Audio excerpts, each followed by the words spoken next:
Salut, c'est ta vidéo JDS et on passe à la 4e de la série Créons ensemble ta chorégraphie.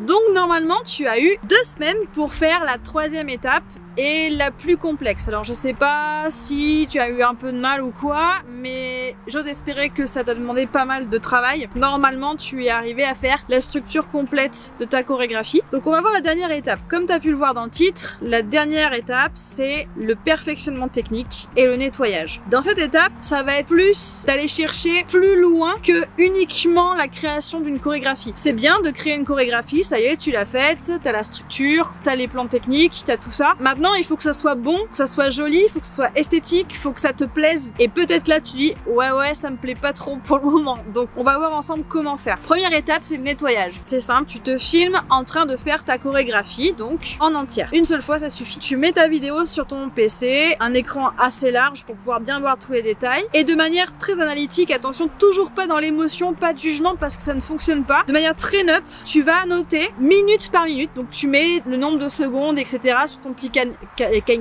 sur ton petit carnet, le nombre de secondes, vraiment à la minute près, à la seconde près où ça te plaît pas, et tu marques partout où ça te plaît pas. Les lignes de ton corps qui te plaisent pas, là où tu trouves que c'est disgracieux, là où tu trouves que c'est vulgaire, là où tu trouves que ça te plaît pas tout simplement. Attention, on va pas me dire ah ouais mais il y a tout qui me plaît pas. Non, cette attitude là faut la mettre à la corbeille, ça sert à rien, c'est complètement contre-productif autant que de se la péter un maximum. On passe vraiment à l'analyse de ce que tu es en train de faire, donc tout ce qui est technique qui ne te plaît pas, tu notes 0, 36 secondes, 1 minute 12. Et une fois que tu as fait cette analyse-là, tu vas te retrouver avec une ribambelle de chiffres. Et maintenant, c'est à toi de nettoyer et de perfectionner tout ça. Je te donne un exemple. Sur ta vidéo, tu fais un mouvement comme ça.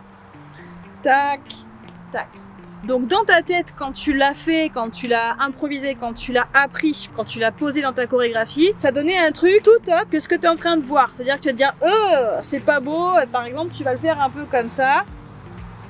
Voilà, où tu vas te dire mais c'est pas du tout ce que je pensais que ça allait rendre. Normal, hein, normal. À cette étape-là, faut pas s'emballer, c'est normal. Et la question que tu dois te poser, c'est qu'est-ce qui ne me plaît pas? C'est simple, qu'est-ce qui ne te plaît pas dans ce mouvement-là? Est-ce que c'est le poids du corps? Est-ce que c'est l'attitude de tes bras? Est-ce que c'est ton attitude au niveau de la nuque? Qu'est-ce qui ne te plaît pas? Définir ce qui ne te plaît pas. Et tu corriges. C'est simple, efficace. Je te l'avais dit. Envoyez toutes vos chorégraphies à Marie Choto, Saya Danse. Donc du coup, là par exemple, bon, qu'est-ce qui va pas? En premier lieu, tu vas te dire c'est mes bras, ils sont trop mous, ça fait pas vraiment le truc. Donc qu'est-ce que tu fais? Tu travailles le mouvement de manière isolée. Hop, tu vas tendre plus tes bras et tu vas faire le mouvement. Et à chaque fois que tu penses aller vers le mieux sur ce mouvement-là, tu te filmes pour vérifier si c'est ce que tu veux ou pas. Alors tu vas me dire, ouais, mais ça prend un temps monstre. Alors pour la première fois que tu vas créer cette choré de cette manière-là, j'ai envie de te dire oui. Mais avec l'expérience, tu vas voir que c'est comme tout, tu vas t'habituer, tu vas arriver à trouver une certaine rythmique et avoir une certaine habitude de travail dans tes chorégraphies. Le fait d'avoir une vraie méthodologie, ça te permet de lâcher l'esprit, de pas te dire alors attends je fais ça d'abord, je fais ça, non, étape par étape. Donc voilà, c'est comme ça que tu vas arriver à avoir un résultat probant. J'attends ta vidéo, hein. J'ai hâte de voir ce que ça va donner. Allez, on se dit à la semaine prochaine, salut!